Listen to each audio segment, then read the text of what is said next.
Ya, selamat pagi Prof. Ferji. Saya perkenalkan, nama saya Fredrik Yeropoki Pandey, dan di sini saya akan menjelaskan sedikit mengenai jurnal yang sudah saya temui, yaitu Application of Discrete Event Simulation for Department of Emergency at Peja Regional Hospital.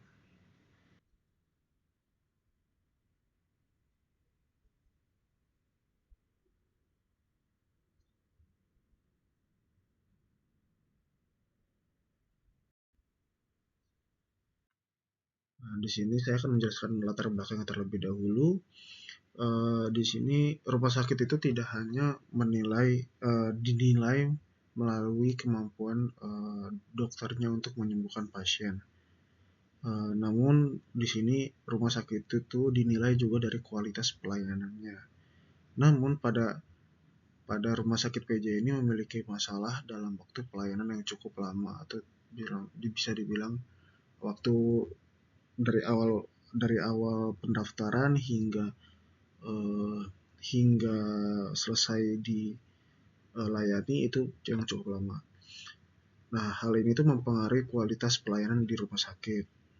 Adapun masalah-masalah yang dihadapi yaitu seperti pasien itu dapat menunggu sekitar kurang lebih 1 jam untuk bertemu dengan perawatan atau dokternya, dan juga pasien menunggu lebih dari 2 jam setelah pelayanan, dan pasien menunggu secara total itu 6 jam dari awal perawatan hingga pasien keluar dari rumah sakit atau sudah disembuhkan. Adapun di sini metodologinya, yaitu pertama di sini kita membuat simulasi menggunakan sistem discrete event simulation. Jadi di sini itu menggunakan FlexSim. Lalu untuk membuat model ini kita memerlukan data-data aktual seperti menentukan siapa saja yang terlibat dalam model atau sistem, lalu mengambil waktu yang dibutuhkan dari awal kedatangan hingga keluar dari rumah sakit atau sudah mulai disembuhkan. Lalu sini saya akan menjelaskan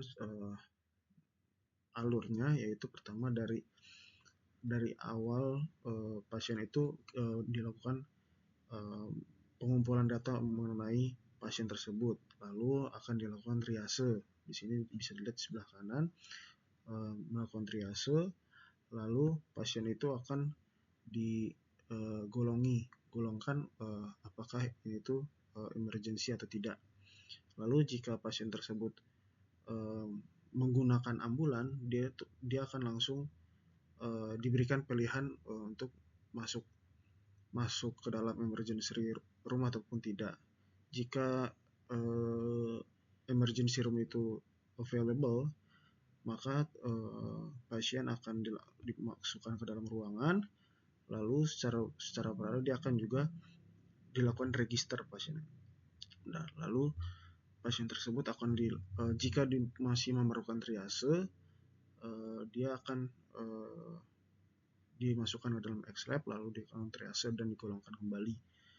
Jika memang memerlukan perawatan yang lebih, dia akan dikirimkan hospital.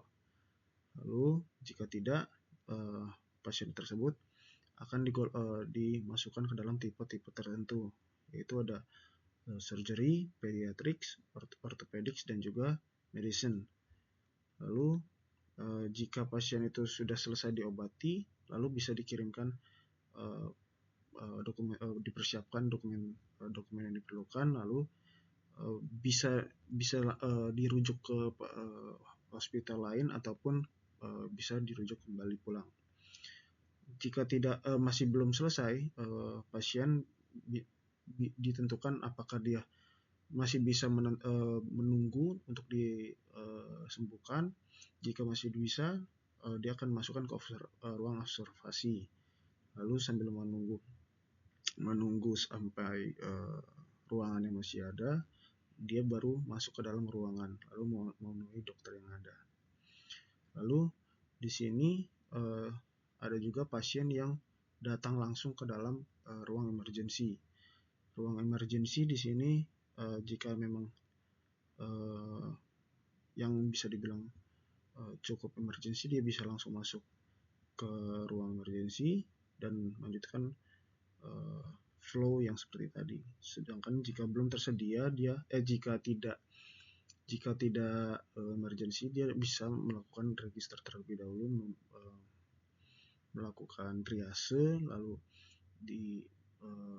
melakukan dibawa ke lab X-ray, dan juga lalu ditentukan di situ apakah di surgery, pediatrics, orthopedic maupun medicine. Lalu di sini adapun hasil penelitian yang didapat yaitu mengurangi 50% waktu yang dibutuhkan dalam proses X-ray, dan mengurangi 50% waktu yang dibutuhkan dalam proses lab, dan juga membuka ruangan triase jika lebih dari 2 pasien menunggu untuk ditriase. Lalu menghilangkan keluarnya dokter dari rumah sakit, karena di sini peran dokter itu sangat penting. Kurang lebih seperti itu prosesnya. Terima kasih.